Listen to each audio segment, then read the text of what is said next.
Boston. Okay, so we've gotten pretty far. Let me just rehash a little bit of this, okay? Just to kind of fill in any gaps in our learning. So the first thing was actually the Quartering Act. So I don't know if you guys know this about New York City, but it is one of the best natural harbors in the world. So when you talk about harbors where you're going to bring big ships in, a lot of times you'll have to dredge. You understand dredging, making it deeper to like Pearl Harbor, in Hawaii. They had to dredge out a lot of sand and able to get big ships in there. New York has a natural harbor, one of the best in the world. Okay, so that's why New York became one of the biggest cities in the world, is because of that natural harbor. And so the British like to use it for their navy.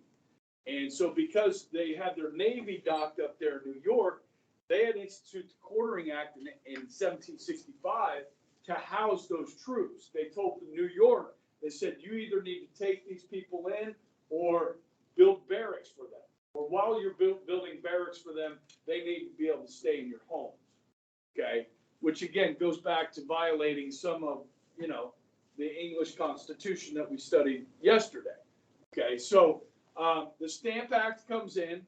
You had the Stamp Act Congress, right? Rights and grievances, John Adams, taxation without representation, and that was repealed. Yes? That was replaced with the Townshend Acts. We talked about tea and sugar yesterday. The Townshend Acts, 1767-68, put a tax on glass, lead, paint, paper, tea, and like your chinaware, your dishes, that sort of thing. And guys, this was like an import tariff. Okay, so you would pay a customs fee to import these items, making them more expensive. Okay, when you do that, when you make things more expensive like that, other people were going to try and import these types of things from other places where there were no duties on them. There were no taxes on them. This would be called smuggling. Okay, so you could get it for cheaper if you got it maybe from other places besides Britain. British didn't like that, so the British would like board our ships and make sure you weren't smuggling contraband into the country. Okay, and one of the more famous people that liked to do that was a guy named John Hancock. Okay, he would bring in, he would smuggle, he had several ships, and he would smuggle things in. Okay, try and get it underneath the British noses.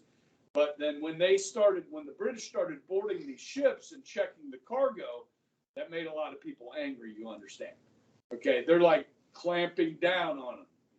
Okay, so by 1769, leading up to the Boston Massacre, there were 2,000 troops in Boston, redcoats. Okay, so that kind of give you an idea. Have you guys been to Boston? Okay. How old were you? Okay, so you probably remember it. Did you guys do like the historic trail? Go to Bunker Hill. There's like a monument. You can go up the spiral stairs. I don't know if you did that. It's like 288 stairs to the top of the monument. I remember my son was 4 when we went. He had a bouncy ball, so like he down the spiral stairs. That was kind of fun for Jack. Okay. But it's actually Breed's Hill, not Bunker Hill, right, you guys? Okay. So, anyhow, all right. So the Boston Massacre takes place. We talked about Paul Revere with the lithograph, right? Just kind of reviewing yesterday, and then this lithograph was published throughout the colonies, and it's kind of interesting. One thing you got to keep in mind here: a lot of this stuff is happening just in Boston, but the other colonies and other colonists from other places started to feel sympathy for what was happening. Okay. And then did I talk about John Adams? He represented the soldiers that were on trial for murder of the Boston Massacre. Okay. I don't know if I brought that up yesterday. Okay. So that was kind of a big deal for John Adams. These soldiers were having a hard time finding somebody to represent them. Okay, and I don't know how you feel about defense attorneys.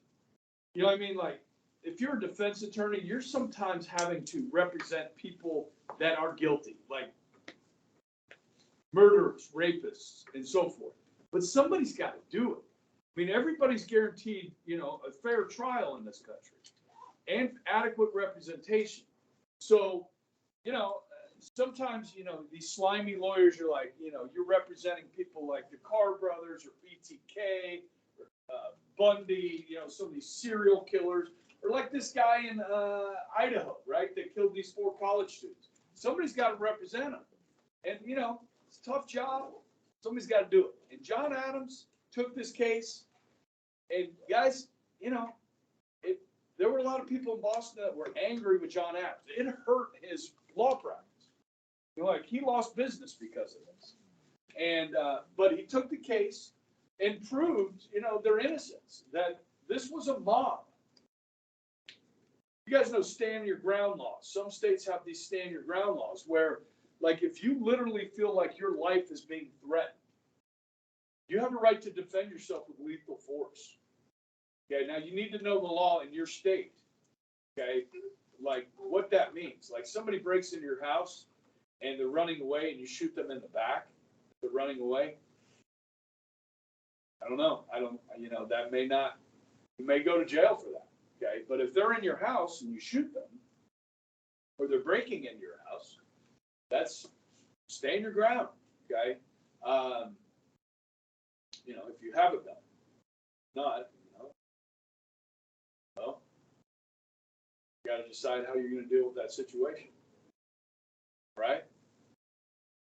So, okay, so Adams gets them off. Okay, but then you have the Tea Party, right? So this is, think about this. A bunch of you right-wingers are in a bar drinking, okay, and you're just, you're having this political conversation. You're like, dang, British, I hate, these British, they're boarding our ships, and they're doing all this, these taxes. This is ridiculous. We ought to do something. They're drinking. So they dress up, go throw all these hundreds of chests of tea into the harbor. And guys, this is the equivalent of more than $100,000 worth of goods. It wasn't, it was a bunch of caskets full. Okay. And so, yeah, the British are going to come down hard on this. And they're going to pass the intolerable acts, or they call them coercive. They're trying to coerce us into behaving ourselves. We call them intolerable. And they were intolerable, dang it. Okay. Listen, they're going to close Boston Harbor. So think about all the businesses there that rely on imports and exports and trade and so forth, all the shipping companies, all the people that work to build those ships and maintain them and so forth. It's all shut down. Okay, and then they start to bring in the Royal Navy and occupy the city of Boston. They're bringing in their cannons and their troops, more ships. Okay, where are you going to house these soldiers, these sailors? They're going to start kicking people out of their homes, quartering soldiers in Boston. Okay, this violates the English Constitution. And then this one is what really turns John Adams. So John Adams really stayed out of the Sons of Liberty. His cousin Sam and his buddy Hancock, these guys, they're causing trouble, protests, riots, all this stuff, stockpiling weapons, and John's like, I'm not sorry. I'm not getting involved with the Sons of Liberty. Then this came. So capital crimes for British citizens would now be tried in Britain. So what John Adams did, getting these soldiers off for murder charges, he's had to sacrifice for that. You understand? Okay? And now that case would be tried in Britain. That's what puts John Adams over the edge. He's like, okay, I'm in, Sam. This pisses me off. Okay? Because John Adams, as a lawyer, he doesn't want to break the law. You know what I mean? You believe in the law if you're a lawyer, hopefully, and he didn't want to break the law. Well, now it's like, okay, all right. So in response to this, they're going to meet at the First Continental Congress, okay? And 12 of the 13 colonies are going to be there. Georgia won't make it. That's a long horseback ride. Where are they meeting? In Philadelphia, okay? Do you know the name of the building they're meeting? Philadelphia? Today it's called Independence Hall. Any guys been there? Independence Hall in Philadelphia? Okay. I went as a kid, but it's kind of shocking. It was called Carpenter's Hall, and then they renamed it after they signed the Declaration in there, and they called it Independence Hall, right? Okay. It's shocking how small that room is, and how small the desks and chairs are. Like you've been in like an elementary classroom, right? It's almost like that. It's somewhere between high school and elementary school. Everything's really small. I think human beings were smaller back then. They were, like the average height for a man was 5'7". So everybody was small. So if the average height is 5'7", then you got a lot of 5'4", 5'5" people walking. You know what I mean? So, anyhow, we're going to meet here. Now, does this Congress have any legal authority? Would the British recognize this Congress? No. Okay, but what's kind of cool, guys, most of this stuff that is happening is in Massachusetts.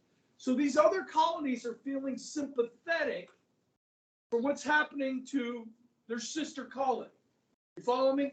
So they get together. What happens at this Congress? They talk, and they talk, and they decide to write some letters to the king and the parliament, and they talk some more, and they don't really do much. They organize some boycotts of British goods. Not a lot is done. But they agree they would meet again, if necessary, in Philadelphia. Okay. Now, who's going to this Congress? Well, the states are choosing delegates. A delegate is a representative that represents the will of the people of that colony. Is a delegate. So these colonies are sending like very important people. Okay, this is a who's who. Okay, showing up in each colony. Okay. Well, it became necessary to meet again when April 19th, 1775 happened. General Gates sent troops out to Lexington and Concord looking for two people who were wanted and looking for arms, yes, guns and powder, okay, that were being stockpiled. Now, Hancock was the money behind this operation. He had the money, okay? And so he was helping Sam Adams to organize this and the Sons of Liberty to organize this stockpile of weapons. So those were the two men that were wanted by the British. They were looking for Sam Adams and John Hancock. They were wanted for treason. Okay, so that's why they were going out to Lexington and Concord. Of course, they were met on the road out to those cities, about 10 miles outside of Boston, by the Minutemen or the militia. Yes? You guys know this story, right? Who are these militia? Well, they're us. They're teachers. They're doctors. They're lawyers. They're farmers. They're teenagers. Like Cooper. When did you learn how to fire a gun? How old were you? 10. I was pretty young. I was like 3. You were shooting a gun? I got my first BB gun. Okay. Yeah. I was like BB gun. I was probably 22 at like 4. Yeah.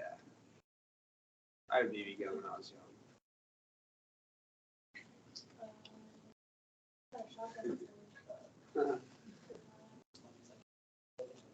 Anybody else?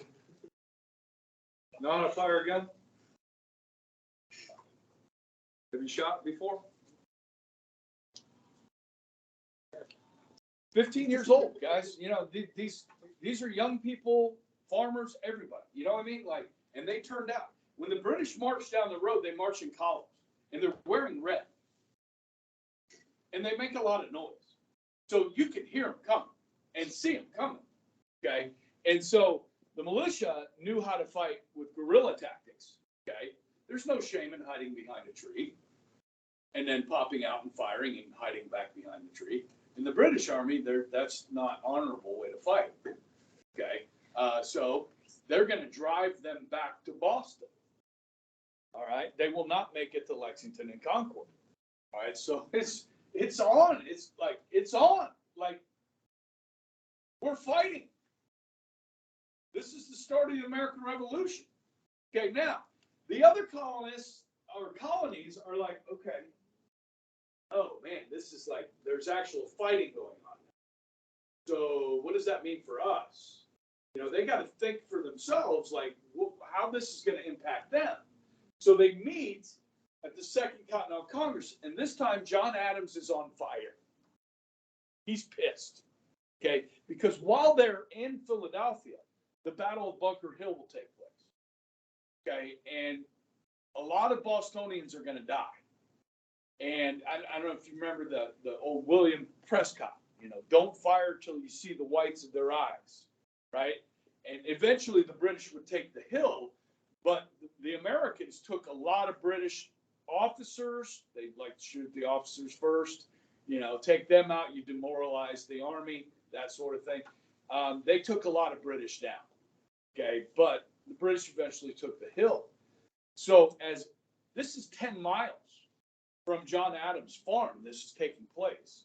And he's on fire. He's like, we need an army. We need to respond. And they're, you know, people like Dickinson from Pennsylvania, who's a Quaker, he's like, whoa, you're talking about an army?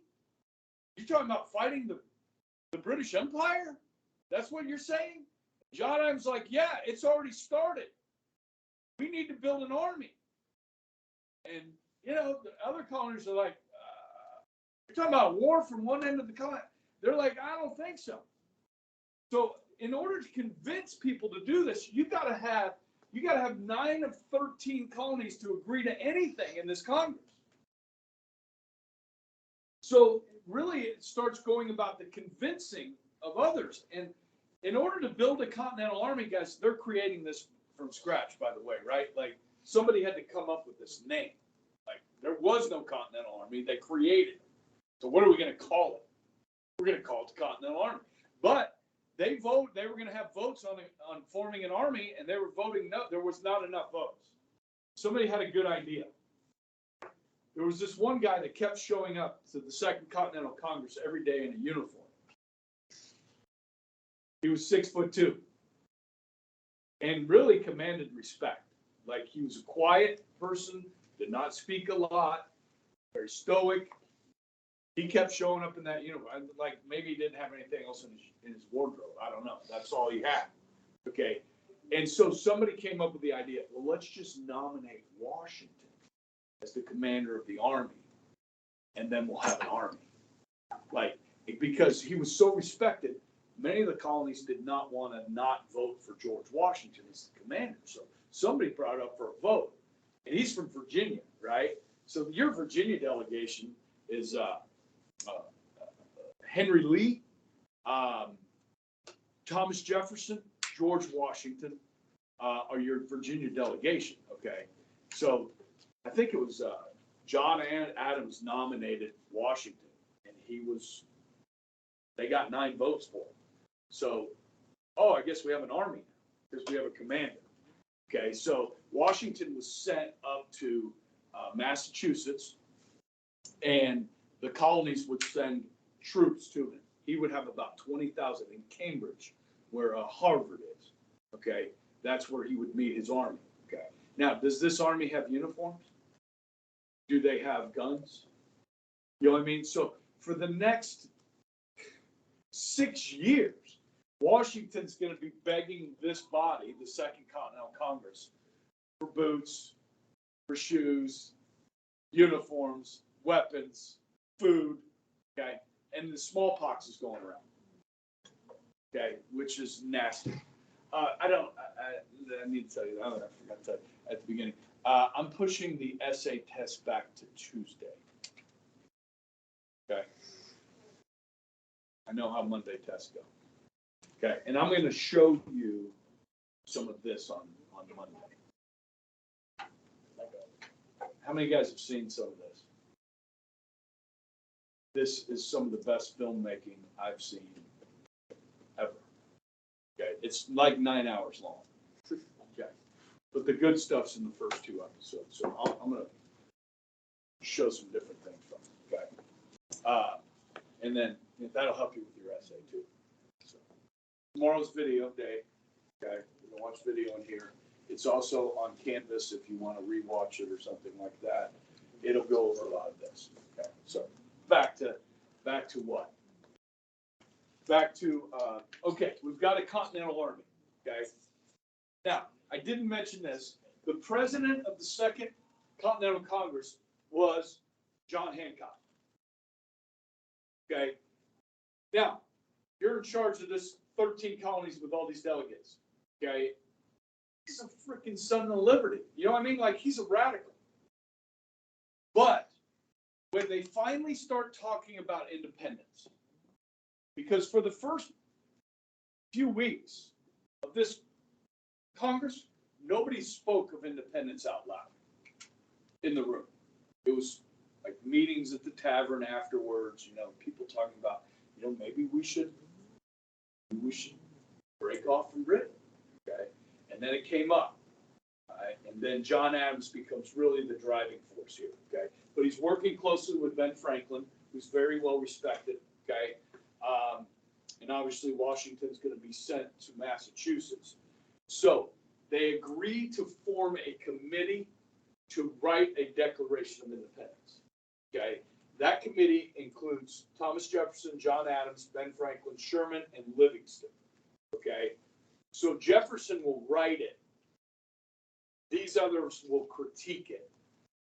Okay. And then once they've done that, it's going in front of the full Continental Congress, guys. And there's going to be some people, the delegates, that don't like some of the stuff that's in here. Okay.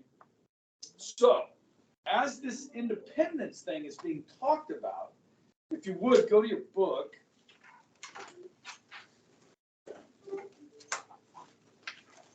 Page 23.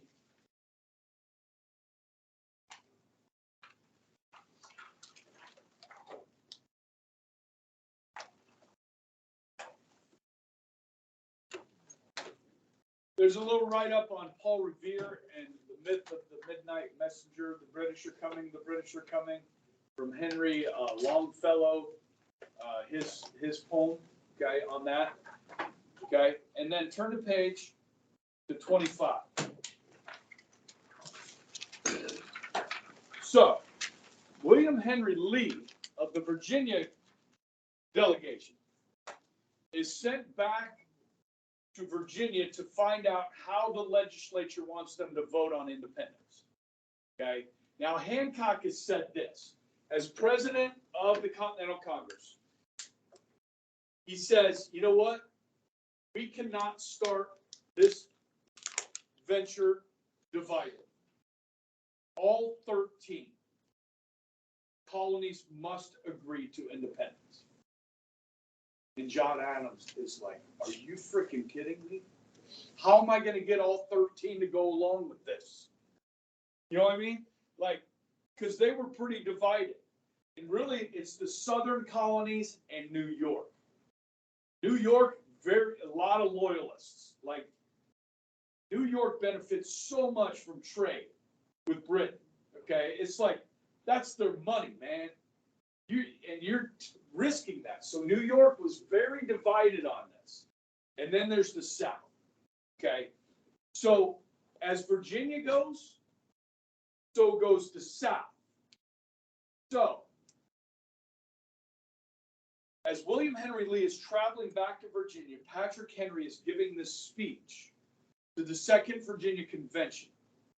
And obviously this is a famous speech where he says those words, right? Give me liberty or give me death. He convinces the Virginia legislature, this fiery speech, to vote yes for independence.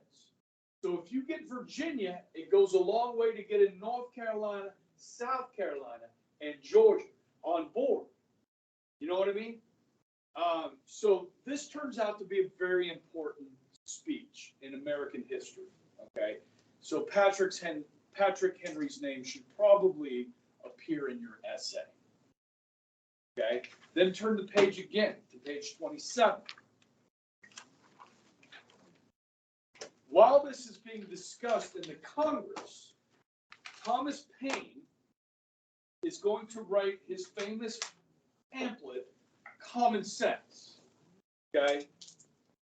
This is the full text of the pamphlet. So it's a long pamphlet or a short book. Okay?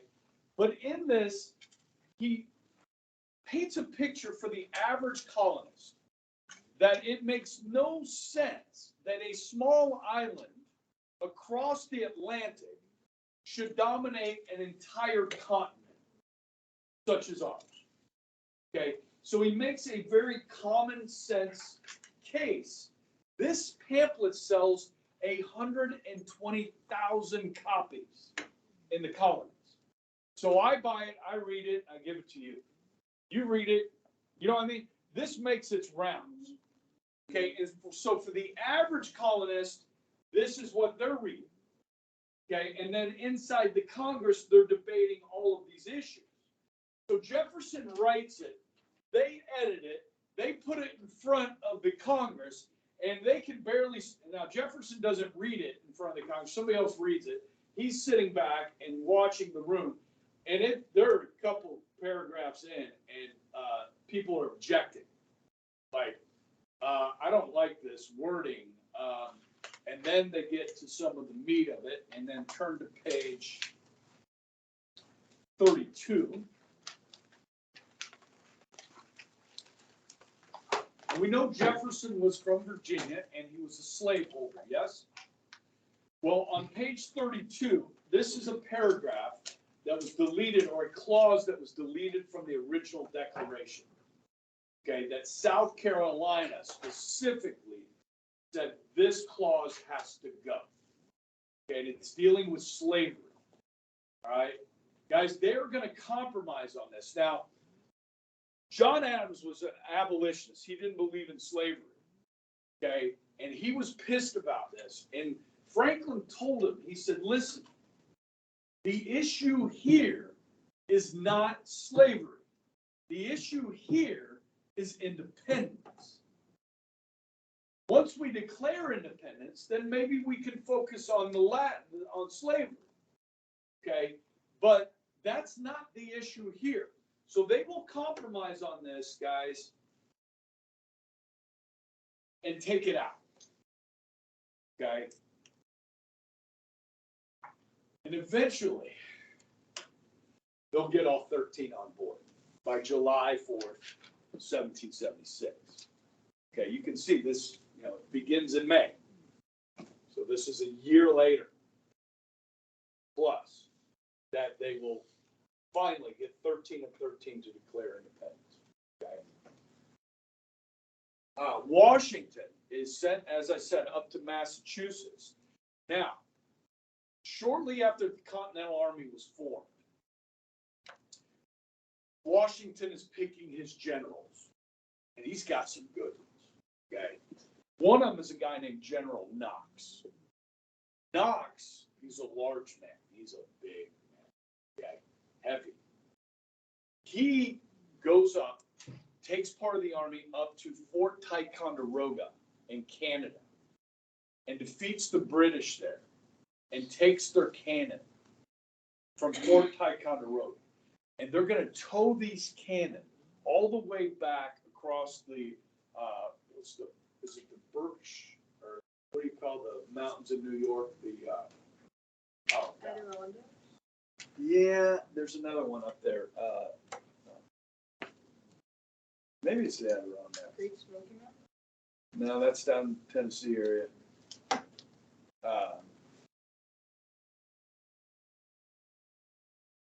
Siri, what's the mountain range in New York? Here's what I found from Adirondack. Catskill.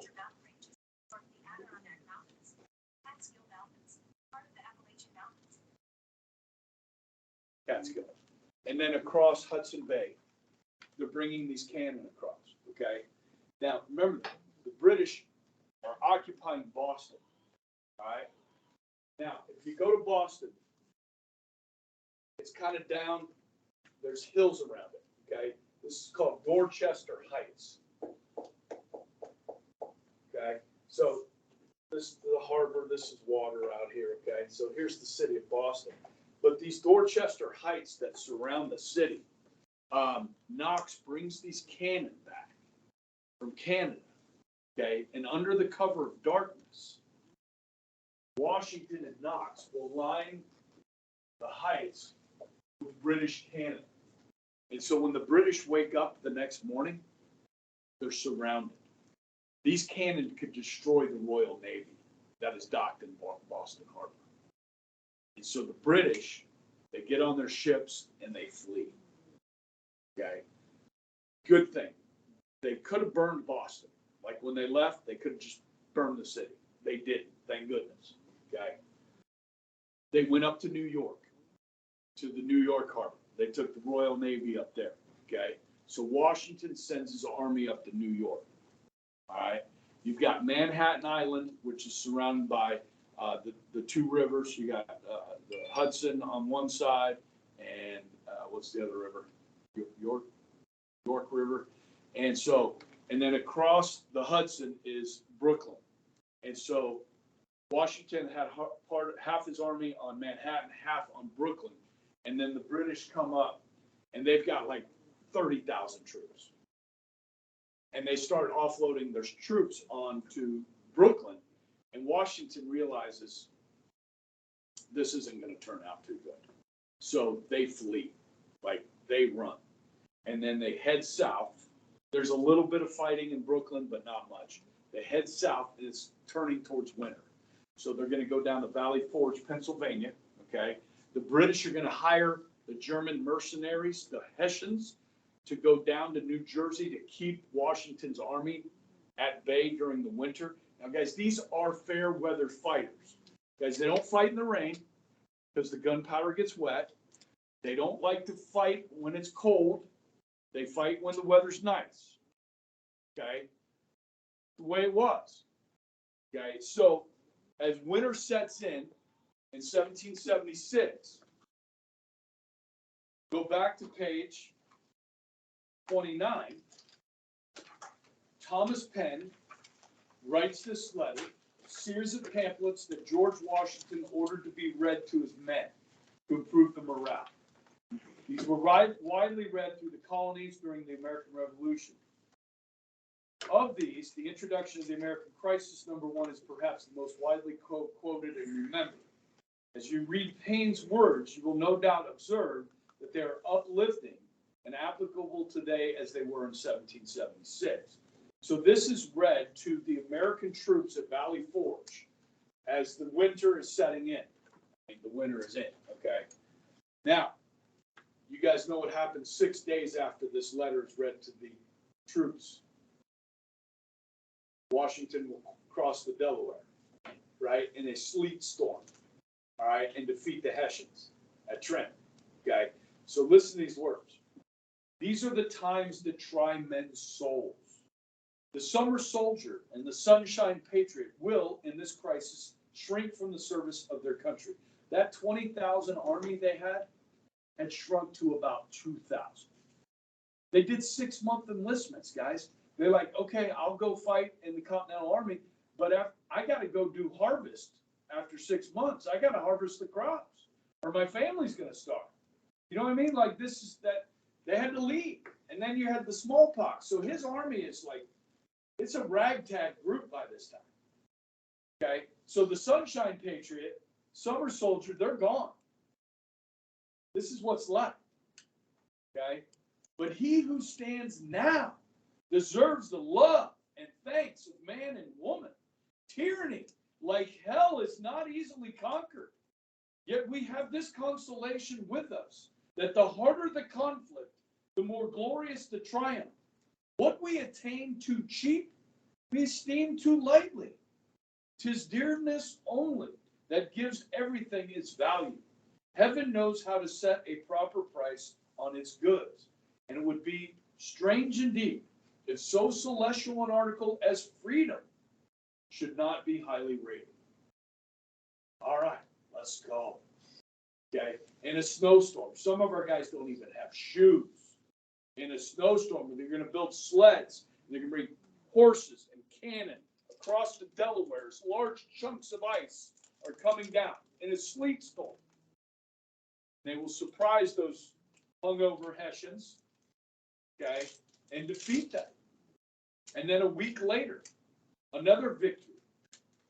And then we won't see another victory until late in 1777. Saratoga, of course, is a big turning point. And then all the fighting in the South. A lot of loyalists in the South that sided with the British. So that had to be overcome. And if you've ever seen The Patriot, okay, it's a must-see. It's one of the best movies ever. Okay, you get to see how that plays itself out in the South, and then of course Yorktown. Okay, the final victory. So the Congress will stay. This is actually March. Okay, March of 1781. This is when they will write the Articles of Confederation in March of 1781. Okay. So the only thing holding the colonies together during the first 6 years of the American Revolution was the Second Continental Congress. As Ben Franklin said at the time when they signed the Declaration, he said, "We must assuredly all hang together, or we will most assuredly hang separately." Yes, they were all committing treason. So the war ends in 1781, or excuse me, 83. They write the articles in March of 1781. Okay. So there are times where British troops get very close to Philadelphia, and the Congress will have to disperse. Okay. Otherwise, fear of capture and hanging. The news. Okay. So that pretty much covers your essay. Okay. So as you look at this question, explain the impact the following had on the foundation of our government, the English founding documents, colonial and revolutionary experiences, okay, the founding fathers and speeches and famous documents. Okay.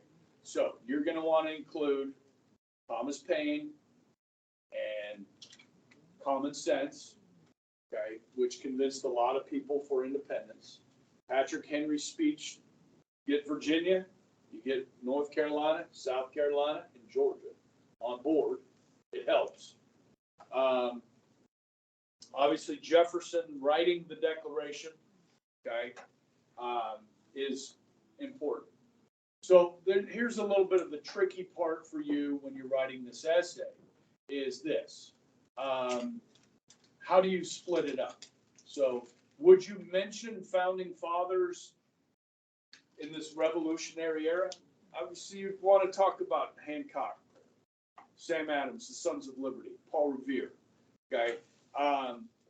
You don't have to wait till the last paragraph to talk about all the founding fathers. Okay. You can intermingle them whenever you want.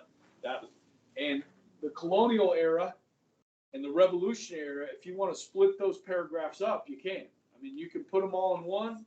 So you could end up with an extra paragraph if you want to split colonial era and revolutionary era. And then with the famous speeches and documents, you're kind of wrapping that up with, Paine, Henry, and Jefferson.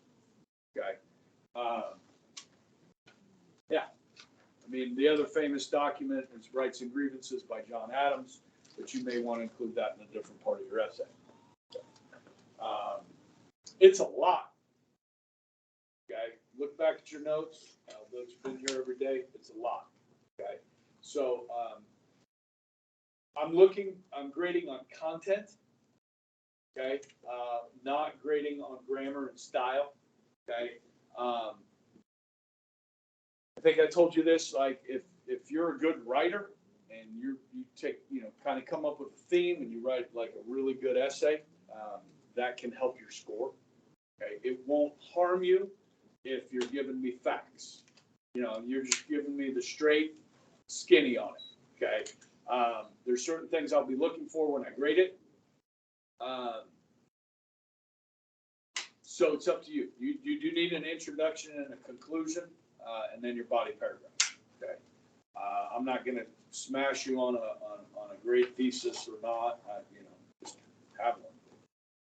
Okay, I mean, you guys know how to do it, right? You know how to do it. Okay.